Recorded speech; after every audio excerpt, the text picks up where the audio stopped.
Tuesday morning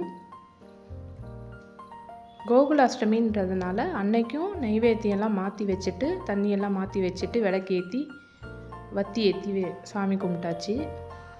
டிஃபனுக்கு வந்து குழிப்பணியாரமும் தேங்காய் சட்னியும் தான். டிஃபன் முடித்த கையோடையே ஒரு சின்னதாக ஒரு ஷாப்பிங்க்கு கிளம்பிட்டோம். நெக்ஸ்ட் டே ஃபங்க்ஷனுக்கு கிஃப்ட் கொடுக்கறதுக்காக சின்ன சின்ன பொருள்லாம் வாங்கிறதுக்கு. குழந்தைங்க யூஸ் பண்ணுற மாதிரி சின்ன ஹேண்ட்பேகு, ஹேர் கிளிப்பு, பீட்ஸ் வச்ச பேங்கிள் எல்லாத்தையும் ஒரு பிளேட்டில் வச்சு ரேப் பண்ணுறதுக்காக மேலே டெக்கரேஷனுக்கு பிளாஸ்டிக் ஃப்ளவர் எல்லாமே வாங்கிட்டு வந்துட்டோம். கூட லேஸு, ஸ்நாக்ஸு, பிஸ்கட்டு எல்லாமே வச்சு ஒரு பெரிய தட்டில் வந்து நாங்கள் ரேப் பண்ணி எடுத்து வச்சுட்டோம். நெக்ஸ்ட் வீடியோவில் எங்கே போகணுன்ற